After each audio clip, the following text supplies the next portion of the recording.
Hello, it's Dr. Brian McDonough, and I am filing this report as a video version of my August 15th Coronavirus Today podcast, can be heard throughout pretty much anywhere in the audio world. But what I wanted to talk about today is what a certain group of people are saying about vaccine hesitancy and where we are at this point in the country. And that group are the medical ethicists. The medical ethicists weigh in on all sorts of things. And over the years, I've loved what they've said. I despise what they've said, but they're consistent because they look at things from a medical ethical standpoint, not somebody's religious views, social views. It's more a medical ethical standpoint. So that's why you have people with differing opinions may be upset with them, but they're consistent. And I think there's a value to that. So I've been reading a lot of what they've been writing about where we are, because let's face it, what we are seeing, and the numbers will basically vouch for this 100%, is that we essentially have areas of this country where there's extreme vaccine hesitancy, where leadership is saying essentially don't get vaccinated.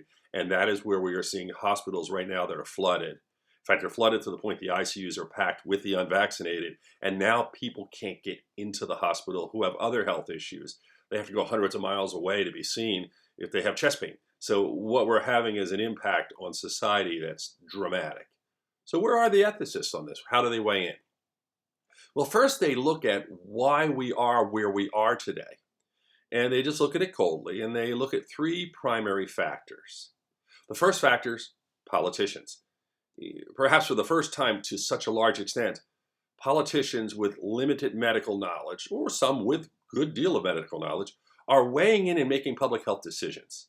They usually stayed out of this, but now they are emphasizing what they personally believe. And the medical ethicists say you got to be concerned because do these politicians have secondary gain, like trying to keep groups of people in the fold to vote for them? Do they have a political party affiliation which seems to back what they say, or are they thinking independently? And again, they don't judge, they just say this is the way it is. They look at social media. Social media now makes everyone an expert. I can do a podcast, I can do a video, anyone can do it, and they can come at it from any angle. So right now you have a bunch of people with perhaps great training or no training, all acting as experts. So the general public can get confused. And the third is something that we've been seeing for quite some time. As somebody who has lived in the news business, I remember a time when television news essentially was presenting two sides of a story, every story. I couldn't go out and report on anything in health unless I presented both sides. What we see now are hundreds of cable stations. And with hundreds of cable stations, you now have people screaming to have a voice. How do you have a voice? How do you get the viewers? How do you get people who are like-minded? You say more and more dramatic things because you got to keep the people in the circus tent. And in addition to that, now with social media and other ways to make money where they've kind of loosened the bonds on how you can make money, ratings have decided, social media has decided who the popular speakers are. So just like a professional athlete who can slam dunk may get on ESPN Sports Center, a person who says an outrageous thing will get attention, they'll get more clicks, they'll make more money, and some of these people are making millions of dollars, and they're upping the ante every day. So you're getting these dramatic statements that in many cases, one extreme or another, and in many cases not true. So you take those factors, you put them all together, it's no wonder people are confused. And the final point, which is critical, is some of the cores of public health, the tenets, the foundation of public health, are being challenged. For instance, we have always had vaccines to go to school. We have always had vaccines to prevent polio, smallpox, and things that are killing the general public. We've had bans on cigarette smoking in restaurants and indoor activities when we learned that people would be dying from passive smoke. We have told people that you need to wear seatbelts because it will save your lives. It'll keep health costs down in our healthcare systems. And we've talked about hundreds of things like this, and they've been accepted. For whatever reason, and the ethicists say many of the reasons that I just talked about, the need for vaccination is being challenged.